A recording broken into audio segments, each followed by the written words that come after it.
to those on the bolt side. Let me get right here on the settings real fast. 1 second, yeah. 1 second, 1 second, 1 second. Community moderation.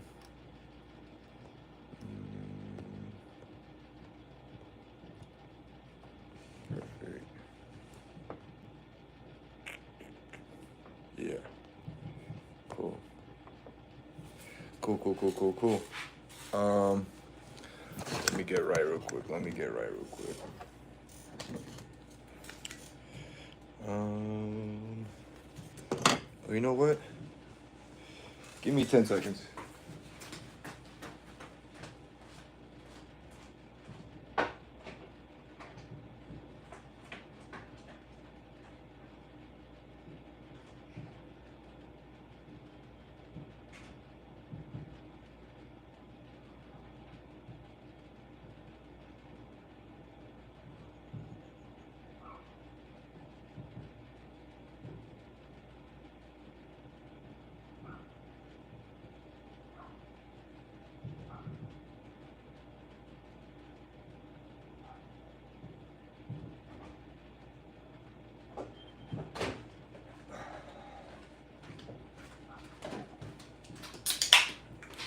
Oh yeah. All right, my fault. Yeah, but look at this. We got a new stream, new hair for the stream, huh? Actually, not solely for the stream, but yeah, I'm sorry. I'm a mess right here off camera. 1 sec. You know how we do on the channel. I like to break it down after some, you know. 1 second.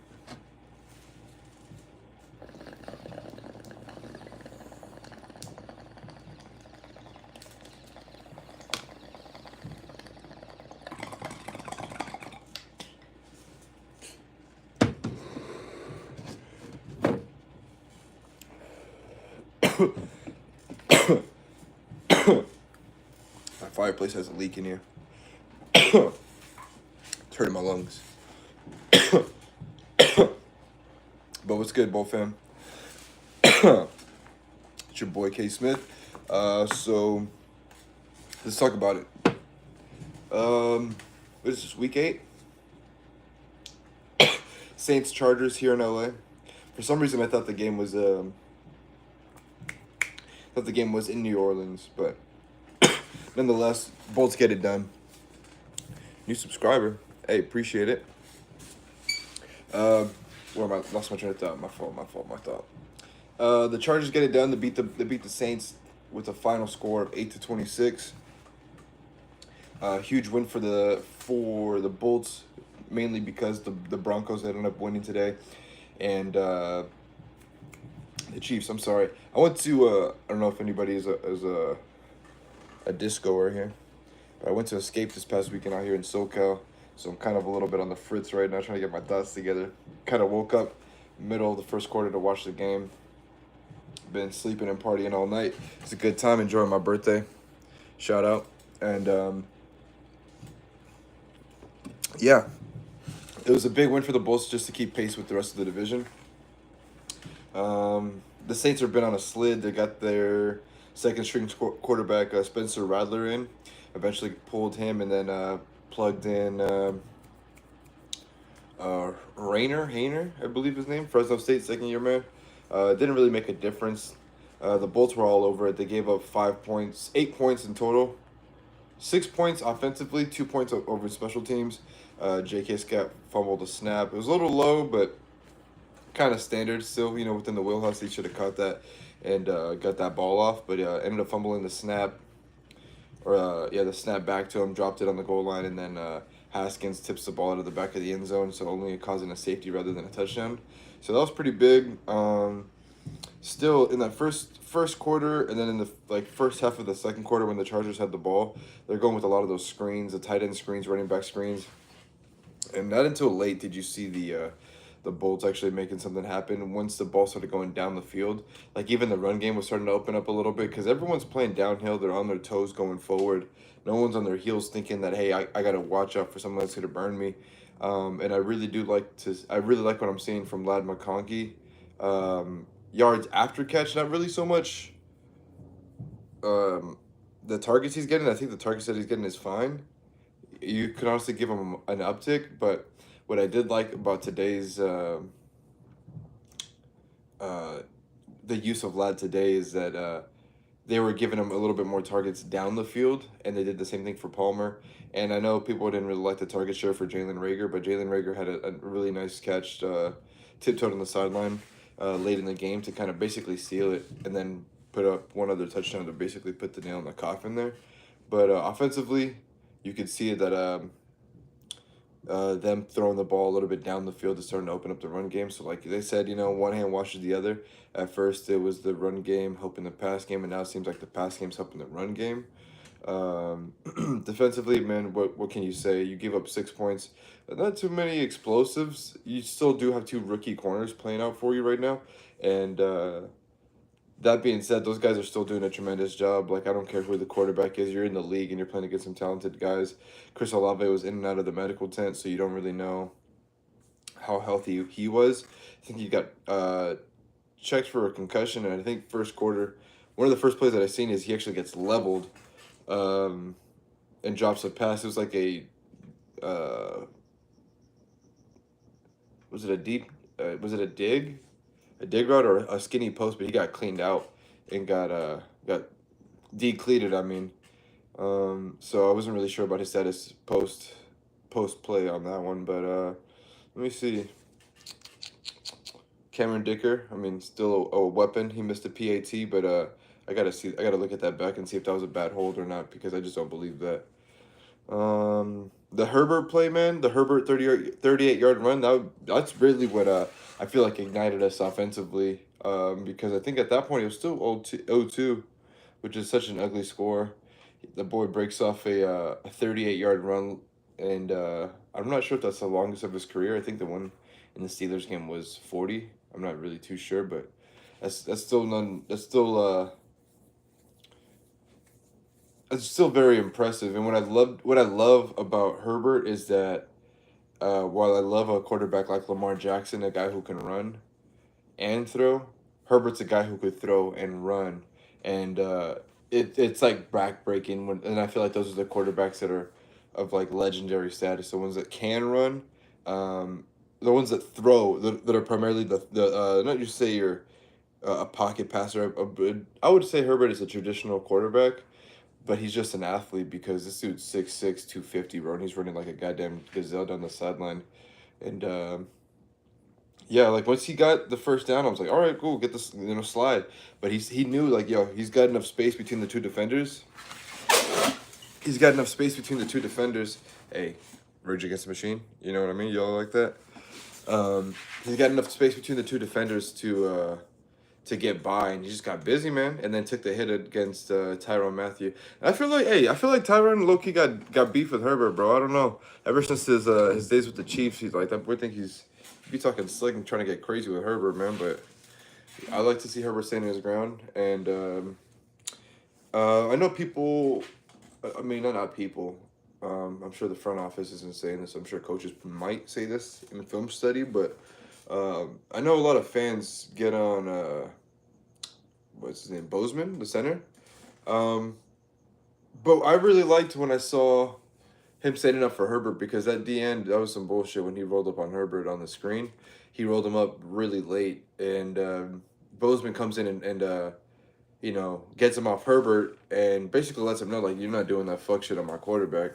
And I didn't like that the other offensive linemen weren't involved in that, but I did like the aggression that Bozeman showed, that, like, yo, you're not gonna fuck with my dude like this. And this is one of the better games offensively that they've had. They put up points in the second half, which is great.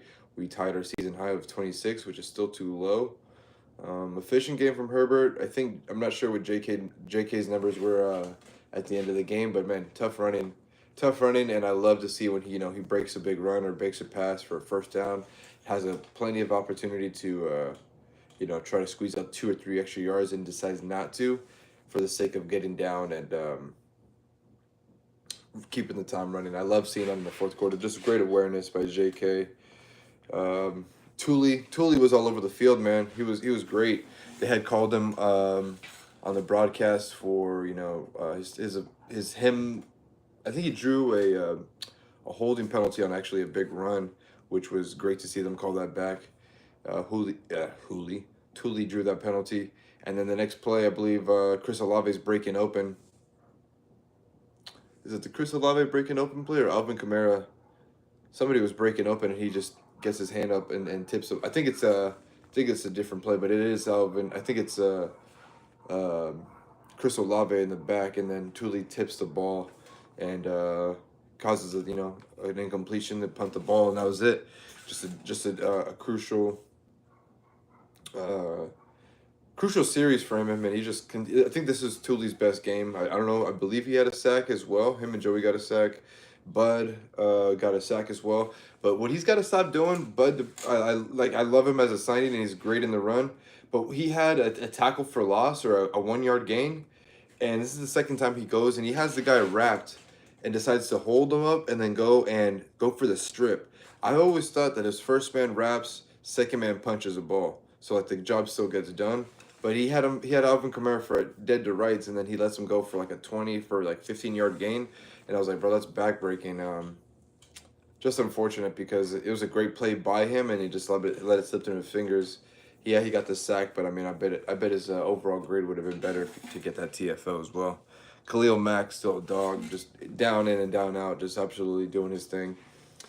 Scott Matlock got a reception, got a sack, was making some good blocks on the edge. I saw JK get on him a little bit. I like to see that as well. Demand greatness from your fullback, so y'all can be great and y'all can eat, and just really showing his versatility, Scott Matlock. So as a fan, hey, salute to you. It is appreciated, my man. I'm sure you're not getting that bag just yet, but I hope they are rewarding you with some type of incentives by seeing the field in your active play. So yeah, kudos to you, brother. J.K. Scott, I know he fumbled the snap and caused a safety or whatever, but I thought this was his best game on his punts, bro. They had some crazy ass hang time. I don't believe I saw any returns. I could be wrong, but I thought his hang time was impeccable today. And the Saints returners were trying to return it still, and I'm like, yo, y'all, like, that ball is still up in the air. Didn't call a fair catch, and these guys are within your grill, and they're just instant down, no gain. Love to see that. Thought it was actually first a turnover. Speaking of turnovers as well,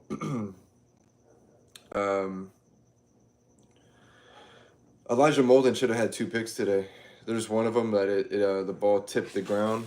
It looked like it tipped. It makes contact with the ground, I would say, but I don't think it affected it. I thought he had his hands under and it clasped against his chest, and the edge of the ball was like out, but I don't think it affected him. I thought he had the ball clear possession, or I thought he had clear possession of the ball. And then at the end of the game, he gets a pick and they call a penalty. The penalty, I believe, for roughing the passer was definitely warranted, I believe. I can't remember 100%. But yeah, he had 2 picks. That sucked. And then not lastly, but I wanted to say the Simi Fehoko catch in the back of the end zone. I believe that was a touchdown. He's dragging the toes backwards as he has possession of the ball, and I was like, damn, I thought that was good. A couple of throws from Herbert were absolutely spectacular. One play he actually didn't step up and he flipped it. This is the Josh Palmer, the second reception by Josh Palmer. Sorry, I don't mean to be talking fast. Kind of feel like I'm stepping over my words a little bit. But the second reception by Josh Palmer, Herbert is trying to step up, and I think the defender is pushing Bozeman, the center, into his lap, so he can't step up, and literally just flicks that shit.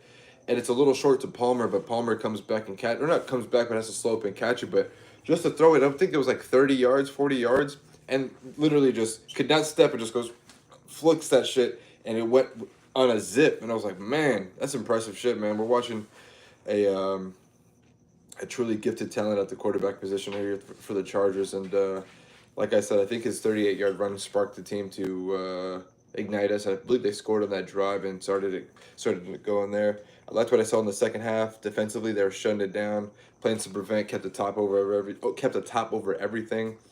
A little underneath stuff here and there. interior guys were eating today. You know, Puna Ford got a sack.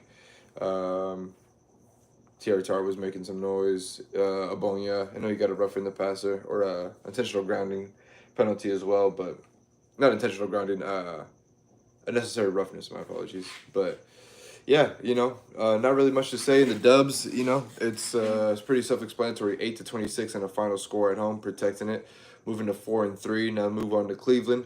Cleveland looks like they got new life with Jameis Winston at quarterback. They just beat the Ravens, which just keeps going on to that mantra that the hardballs have not won in the same day yet. So that's pretty interesting. It's if I was a betting man, that'd be something to look into. I'd bet on one of the teams to win, or you know, one of them to lose, but not both of them to lose or both of them to win. It's been kind of apparent. Monday night today was another one, so that's pretty interesting to keep your eye on going forward because they do play each other in I think 3 weeks. In 2 weeks after the Cleveland game. I think it's Cleveland, Titans, Ravens. Titans being the 11th, the 10th of November. I will be at that game. So that's gonna be a good time. Yeah, that's gonna do it for this edition of the Bold Breakdown here by your boy K Smith. We're gonna get on the sticks right here in a minute. I think we're gonna be playing a little bit of Fortnite or maybe some Sparking Zero. Not really too sure yet. Gotta get myself ready, if you know what I mean.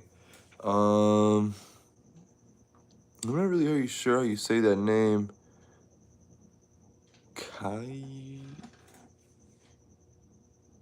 Kyora? I'm not really too sure. But I don't know what the sucks part is. The Chargers won. So, yeah, that's going to do it for me right here. If you made it to this part of the stream, if you wouldn't mind dropping a like and a sub if you're new to the channel. We stream video games. We stream some video games, mostly mainline or some multiplayer. We do some fandom shit here as far as like Chargers and sometimes some Lakers stuff. Not too often, but I'm a really big Charger fan, so we do that here on the channel as well. I'm gonna start getting it nice and cleaned up and filed here for you guys, nice and organized. So if you want to look for the Charger stuff, you want to look for the video games, if you want to look for the jiu-jitsu stuff, it's all gonna be here and organized here for you on the K Smith Gaming platform. And as we're pushing up in the subs, we're looking to change the name of the channel. So don't be alarmed. Don't be thinking you clicked on something different or this is something new. Just the same guy. Just gotta be doing some rebranding here and trying to get it cleaned up moving forward. So that's gonna do it for your boy. Appreciate it, whoever is watching. Like I said, drop a like and tell a friend to tell a friend. Have a good rest of your Sunday, y'all.